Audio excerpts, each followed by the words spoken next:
La fiscalité en dropshipping, j'en avais parlé sur une ancienne vidéo. Aujourd'hui, je vais vous parler d'optimisation fiscale et surtout des pièges à éviter. Je vous invite à être vraiment attentif à cette vidéo parce que c'est un sujet qui est extrêmement chaud et c'est très important pour votre entreprise, vos activités en dropshipping. Juste avant qu'on rentre dans le vif de la vidéo et que je vous transmette un max de valeur, je vous invite à vous abonner maintenant, activer la cloche de notification et on est parti. Par rapport à la fiscalité, il faut savoir qu'il y a trois piliers vraiment principaux. Dans un premier temps, la nature de vos activités. Dans un second temps, le statut que vous allez adopter sur votre société par rapport à vos activités, vos besoins, votre situation personnelle, vos envies et votre vision du futur. Et dans un troisième point, vous avez forcément l'optimisation fiscale dont on va parler tout au long de cette vidéo. Donc voilà, je vous invite vraiment à être attentif encore une fois.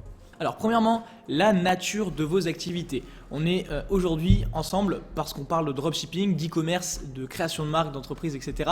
Donc lorsque vous faites du dropshipping, quelle est la nature de votre activité? Il faut le savoir, le dropshipping c'est du e-commerce. C'est une simple façon de faire du commerce en ligne, sauf que pour le coup vous n'avez pas de stock.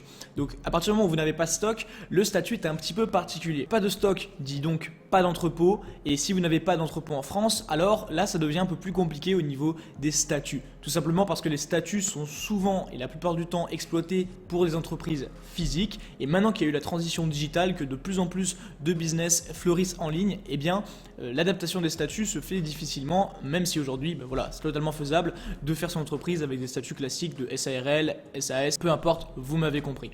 Donc au vu de tout ça, vous faites du dropshipping, vous n'avez pas de stock, votre stock vient de Chine, c'est votre agent, votre fournisseur, peu importe, qui envoie à votre client, et donc du coup vous ne touchez jamais la marchandise. C'est assez particulier, il faut l'avouer. Donc une fois que vous avez compris tout ça, que vous faites du commerce, que vous avez juste un modèle de travail qui est particulier, eh bien on est good. Maintenant on va parler des statuts par rapport à cette activité et quel statut surtout choisir.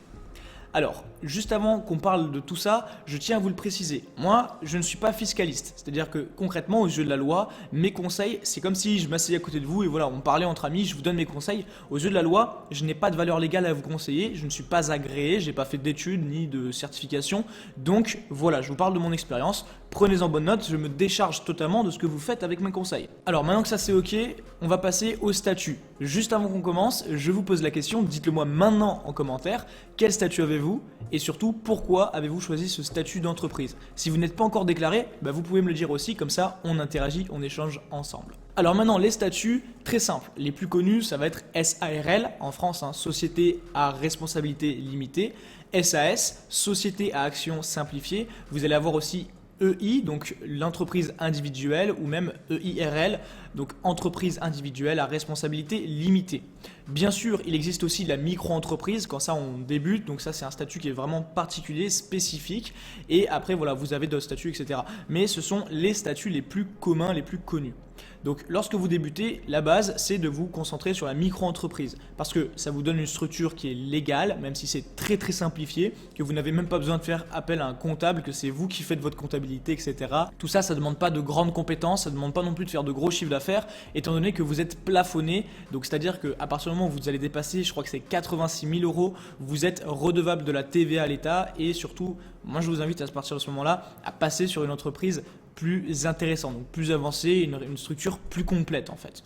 Donc ça, c'est l'idée par rapport à la micro-entreprise. Vous débutez en tant que micro-entrepreneur. Comme ça, vous êtes légal et c'est intéressant pour vous, pour votre business, peu importe. Une fois que vous devez partir sur la création d'un statut, là, vous êtes en France, vous avez plusieurs options. EIRL, EI, SARL, SAS et d'autres statuts qui sont moins souvent exploités. Moi, je vous inviterai toujours, par expérience, à choisir un statut où votre responsabilité est limitée. Pourquoi? Tout simplement parce que si aujourd'hui vous faites une action avec votre entreprise, par exemple vous avez un produit qui a fait du coup un carnage chez vos clients, je dis n'importe quoi, eh bien votre responsabilité personnelle, elle ne sera pas engagée vu que vous êtes dissocié totalement de votre entreprise. C'est-à-dire que vous avez vous, votre personne, un voile et votre entreprise. Ça c'est super important à comprendre, donc ce sera votre entreprise qui sera responsable et pas vous, donc votre société. Ok? Alors pour cette société-là, attention, vous devez être avec au minimum une personne, une SARL ça s'ouvre pas tout seul, donc pour faire une société vous devez avoir au minimum 2 personnes qui créent la société, donc soit qui mettent en commun des biens, etc., etc. Donc là vous m'avez compris, c'est l'idée des statuts. Personnellement, je vous le répète, je vous conseille de toujours dégager vos responsabilités personnelles, donc de choisir des responsabilités limitées. Et enfin, c'est à vous de faire le choix. Alors maintenant qu'on a vu tout ça, juste avant qu'on passe dans l'optimisation fiscale, je vais vous donner quelques conseils par rapport à ça. Mais encore une fois, je ne suis pas fiscaliste, je suis simplement là pour vous transmettre mon expérience. Là, on va parler seulement de sociétés en France parce que c'est plus simple. Et au final, on est français, donc voilà, c'est plus simple à le faire. Mais avant de vous partager tout ça, je vous invite à regarder le premier lien dans la description sous cette vidéo. C'est un lien vers DLFF. C'est un nouveau programme de formation que j'ai mis au point pour vous spécialement parce que je me suis fait tellement assommer par des messages au niveau de la fiscalité, comment optimiser, comment se créer, comment se déclarer, etc. Un truc de malade que je me suis dit...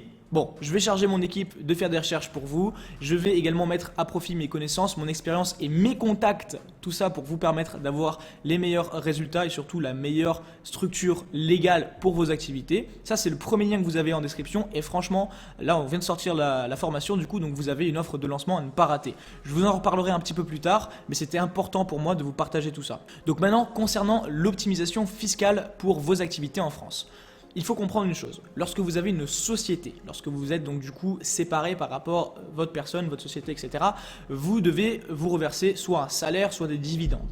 Donc ça, je ne vais pas rentrer dans les détails, mais tout simplement, vous avez l'argent de votre société, donc les bénéfices de votre société, qui ne sont pas vos bénéfices personnels, c'est pas ce que vous avez sur votre compte personnel, c'est ce que vous avez sur votre compte sociétaire, donc votre compte de société. Et cet argent-là, vous pouvez être intelligent de manière à réduire l'imposition, réduire les charges, etc. en le faisant travailler pour votre entreprise.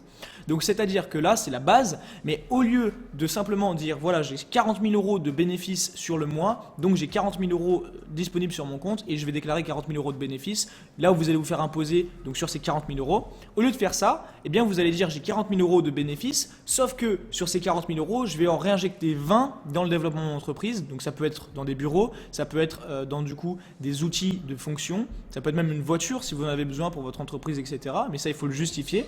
Et en fait, vous allez pouvoir dépenser votre argent, donc l'investir même plus intelligemment pour le développement de votre entreprise. Et ça, c'est intéressant parce que ça ne compte pas comme les bénéfices, mais bien des investissements. Donc, vous n'êtes pas imposé là-dessus. Après, je ne veux pas aller trop loin ni m'aventurer trop loin en fiscalité parce que peut-être que sur certaines opérations, vous allez être imposé, mais la plupart du temps, vous pouvez faire des frais, ce qu'on appelle des frais, pour votre entreprise afin de justement ne pas avoir à vous faire imposer sur une aussi grosse somme qui ne sert à rien sur votre compte au final. Donc ça, c'est mon conseil numéro 1. Il y a un conseil numéro 2 que je peux vous donner aussi, c'est faites attention à ne pas flamber votre argent. Donc pour le deuxième conseil, on reste toujours autour de l'investissement. Une fois que vous avez 40 000 euros sur votre compte en bénéfice, pour rester dans l'exemple, une fois que vous avez investi, donc que vous avez pris n'importe quoi, moi, de nouveaux bureaux, que vous avez mis sur de nouveaux matériels, vous allez acheter des Mac, je dis n'importe quoi, ok, des MacBooks, ça c'est un exemple, eh bien il vous reste peut-être 10 000 euros de bénéfices. Ces 10 000 euros de bénéfices là, vous pouvez soit les déclarer et ensuite vous reverser des dividendes, etc., vous serez imposé, soit eh bien là vous allez jouer un petit peu le jeu du risque, on va dire, mais vous allez tout réinjecter dans votre entreprise. Donc concrètement, vous n'avez plus de bénéfices, mais vous avez tout réinjecté dans le développement de votre entreprise. Et ça vous permet de développer votre business forcément. Donc ça, c'est un conseil que je vous donne. Vous pouvez le faire, vous pouvez l'appliquer ou non, c'est vous qui voyez. Donc dans tous les cas, si vous souhaitez aller plus loin, vous avez les liens en description. Donc là, DLFF, c'est vraiment une formation qui est au top. Dropshipping, la fiscalité facile, il n'y a rien de mieux, rien de plus simple à comprendre. Donc vous pouvez y accéder. Littéralement, l'offre de lancement est folle, je vous le répète, ça ne durera pas ad vitam aeternam et pour moins de 100 euros littéralement, vous pouvez avoir une dose d'informations totalement complète et mes contacts aussi pour les plus avancés pour faire un montage totalement psychopathe. Voilà, donc ça c'est tout pour cette vidéo, j'espère qu'elle vous aura plu, dites-le moi en commentaire encore une fois, on se retrouve demain à 18 h pour les plus motivés pour une nouvelle vidéo sur YouTube, c'était Axel, portez-vous bien.